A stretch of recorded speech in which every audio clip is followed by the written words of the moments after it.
our beloved viewers. Thank you very much for keeping it Uma TV all the time. I continue to be Dr. Sechanzi Henry, and yes, our conversation about this new medical training internship policy. The conversation is still on. We've had a number of conversations, we've had a number of people coming to chat with us, and now we have a person who is yet to be an intern. Probably will be an intern in the next about 1 year, and we want to see his feel about his whole internship policy.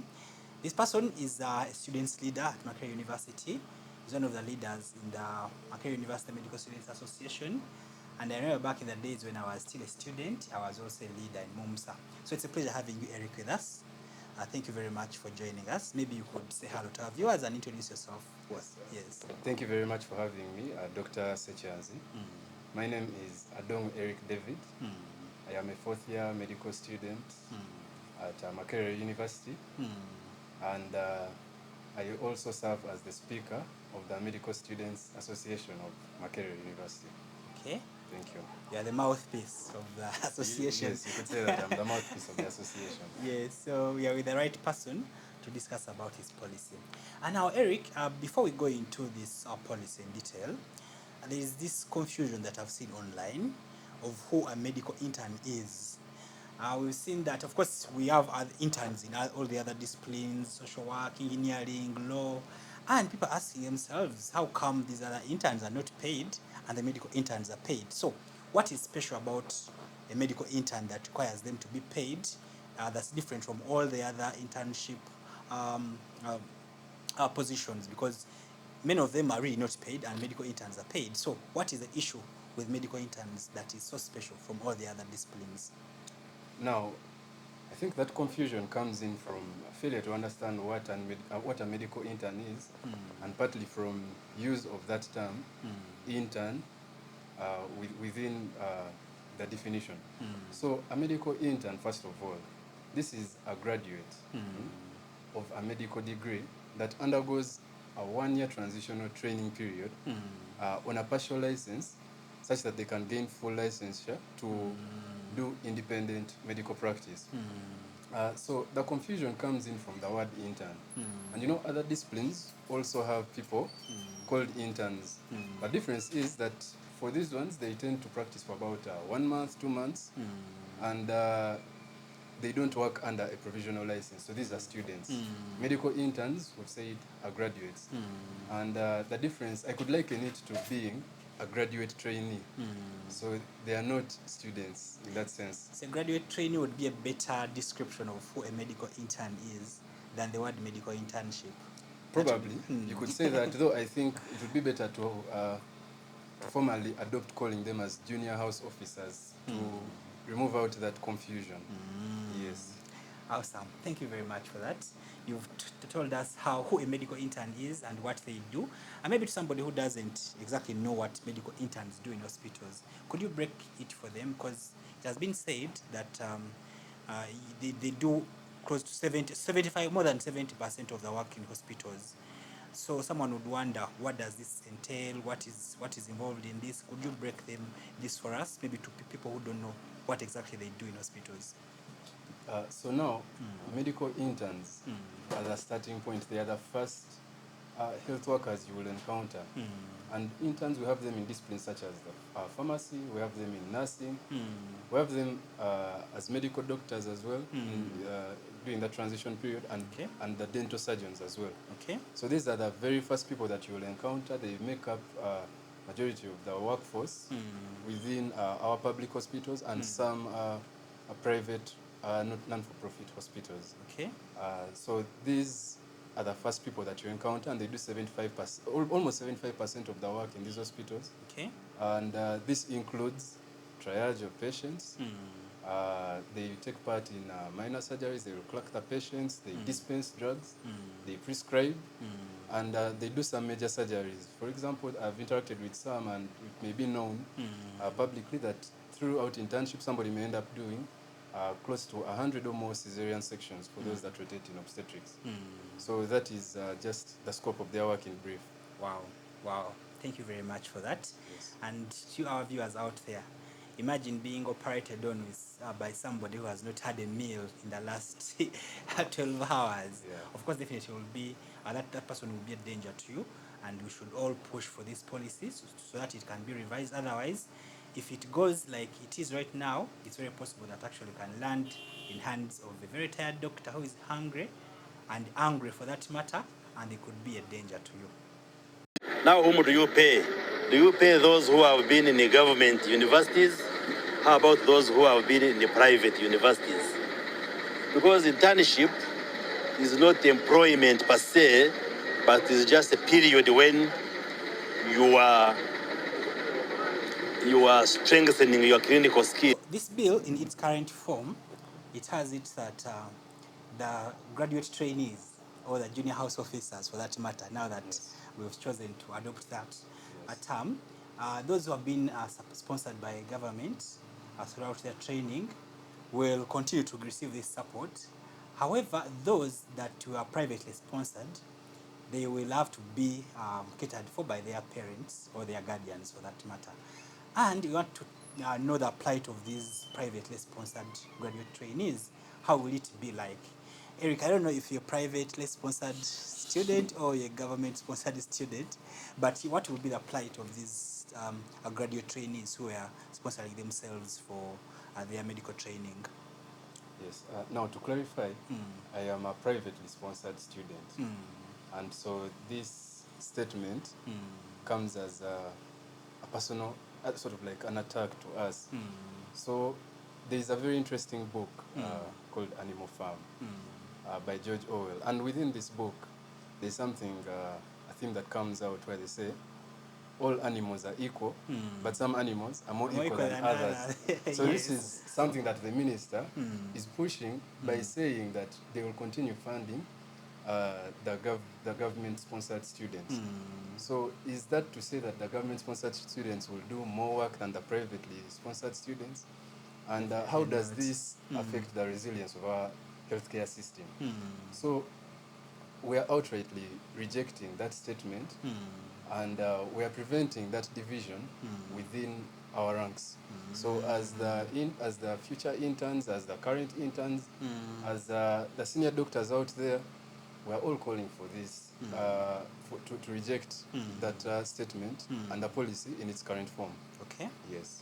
Awesome. Thank you very much for that. You know, there's this notion that the people who are being sponsored by government are those maybe from a little bit families that are not doing very well, and maybe people in private are those that are coming from well-to-do families, something that actually seems not to be right, because you realize that people who actually go for government sponsorship are those who are in very good schools, those who are paying a lot of money and those are the ones who got these grades.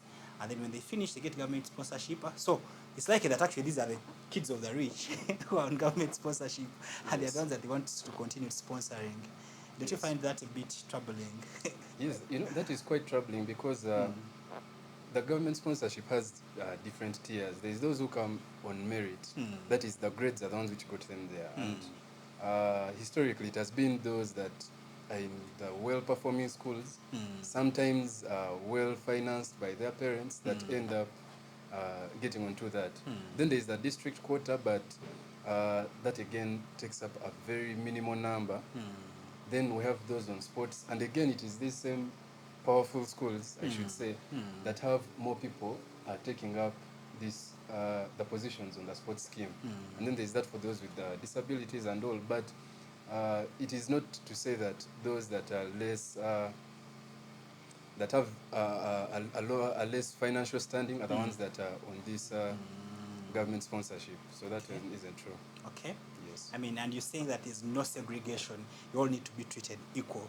Yes, Whether need to be treated sponsored by government, whether someone is privately sponsored, there should be equal treatment. Yes, exactly. Awesome. Thank you very much, Eric, for that. Now, Eric, I've seen that there's a document you came up with as MUMSA. I also saw the MUPSA. MUPSA is Makerere University Pharmacy Students Association. Yes, the pharmacy students, yes. Then I saw something about students doing law. Was it? It's not a radical new, but radical new buys for that. Yeah. The old ones. But yeah, Yes, there's something I saw about those students who are doing law. So what is in this document, and why are you pushing these documents, and whom do you want these documents to go to? So now, as MUMSA, we came up with a document. First of all, we took time to go through the policy and critique it while contrasting it with provisions already in the Constitution of the Republic of Uganda. We looked at also the international law, labor organizations' recommendations, and historical encounters that interns have had with the government, with those in authority, to come up with this position. So this position is not, let me say, supposed to serve only those from Makerere University. This is a position that we are just adding our voice onto those that have been already said by our colleagues, the pharmacists, the nurses, the Uganda Medical Association, because we belong under these these bodies. So yes, that is something we came up with. Okay. Yes. Awesome. So you say that you contrasted this with the Constitution, and so I wanted to pick your thoughts on what exactly is involved in this document, and whom are you addressing it to? Whom do you want to read this document? So now this document, first of all, it goes to all the various stakeholders within this internship policy, starting from the medical students themselves, the current medical interns, doctors under the Uganda Medical Association, the different professional bodies that unite doctors, such as the Association of Obstetricians, PSU, and among others, and also those that took part in drafting the policy, that is the government of Uganda, headed by the president, and then the general public at large, those that are going to receive the care offered by these interns. Yes, so those are the different stakeholders we are addressing it to. Okay. Yes. So what exactly do you want them to do? So first of all, like we started, the first thing was helping the public understand what a medical intern is. Because as we are pushing for this fight, we do notice that at times we get punches coming in from the very people we who are going to not well serve. informed about who a medical intern is. Exactly. They'll take you to be students. Exactly. So we wanted first to correct that public perception as well as institutional perception, because some members of, I should say, I've seen it, some members of parliament arguing that these are students. So they are, the leaders are also part of the misinformation, propagating the misinformation. And then within this, we also want to be clear on the remuneration for medical interns. I just came across a video this morning of the new Minister for Health, Honorable Barrios Chris, mentioning that the privately sponsored students, they are looking for an arrangement such that they can have a meal. They'll give you lunch. But, you know, it is not incentive enough for you to do this professional kind of work and be compensated through having lunch. And most probably the lunch will not be of a good quality, I should say. So we want to have fairness all across the board, because, I mean, you provide lunch, but are you giving transportation to this intern to show up to the facility? Accommodation. Airtime. This intern has other needs. I'm not going to work on people with a shirt that is torn from the ribs this side. So there are so many other things that are involved. It's not just about eating. That is not the only thing that we're trying to fight for. So it's the remuneration, and then the fact of them trying to hold people's degrees until they have finished internship. So we want to have that clear distinction between medical training, the health the degree, and then also this internship here. I want them to be there to be a very clear distinction between the two. So those are the main themes within this document that we drafted. Okay. Yes. Awesome. I hope that document reaches the concerned parties. You mentioned you addressed it to the speaker, and then which other parties have you addressed it to? We're addressing, so from top going down, we're directly addressing it to the President of the Republic of Uganda, the Vice President, Honorable Jessica Alupo, because we did see that she is the one going to head the government committee that is reviewing this policy, but we want them to review this policy while taking into account our recommendations, our demands, because as medical students who are not consulted, okay, Yes, when this policy was being drafted. Then we're also addressing it to the Prime Minister, the head of government business in Parliament. We're addressing it to the Speaker of Parliament.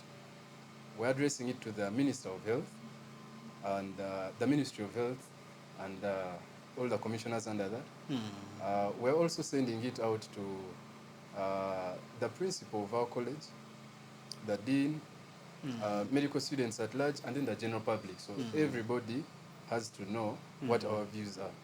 Awesome. Yes. Awesome. I hope this document reaches all the concerned parties. So, Eric, thank you very much for sharing with us. We're about to finish this conversation. I don't know if there's any other word that you want to send out there to maybe your fellow medical students, to those who are waiting for internship, to the leaders of these different associations like Uganda Medical Association, the Nurses Association, Uganda, the Pharmacist Associations. I don't know if you have any words for policymakers and all those big people. So, I mean, your concluding remarks. Now, I do have a word for each of these groups that Please. you mentioned. Yes. So I will start with the policymakers, our leaders, the politicians, your local MP, your LC5, your RDC, the ministers. This policy in its current form is very toxic to the people that you're meant to advocate for by virtue of your positions. They are the ones who receive this kind of care, and probably in an emergency you could be the one subjected to the services of an intern. But would you want to be seen by an intern who has not had a meal for over 12 hours, for over 48 hours? Would you want to be seen by an intern who cannot afford to keep himself well kept? So the policymakers, I call upon all of you to reject this policy in its current form. And then to my colleagues, the medical students, do not allow to be divided across lines of being a government-sponsored student and a private-sponsored student. This is something that affects all of us. We shall work in the same professional space, whether you're a government student, whether you're a privately sponsored student, and across all the universities we have in the country. You know, we have now 14 medical schools. Yes, so this is a call to all students to unite and unite under one leadership and reject this policy in its current form, and don't allow that division across lines of being private or government-sponsored students. Okay. Yes, so that is what I can say for the different stakeholders. Yes, Awesome. Thank you very much, Eric, for this time that you've given us. And our viewers out there, thank you very much for listening in up to this moment. I hope you've gotten the message and you help us to push this message far and wide to reach the concerned parties. So you feel free to copy this link and share it with somebody who can send it to a person that should listen to this. Together, we should fight this. This is just a doctor's battle or just a nurses or the health workers. We are all involved in this because tomorrow it might be you on that bed and you're going to be seen by an intern whose mental state or general state is really not well, and that could have a direct toll on you. So thank you very much for keeping it here. Until we meet again, I remain Dr. Sechans. Bye-bye.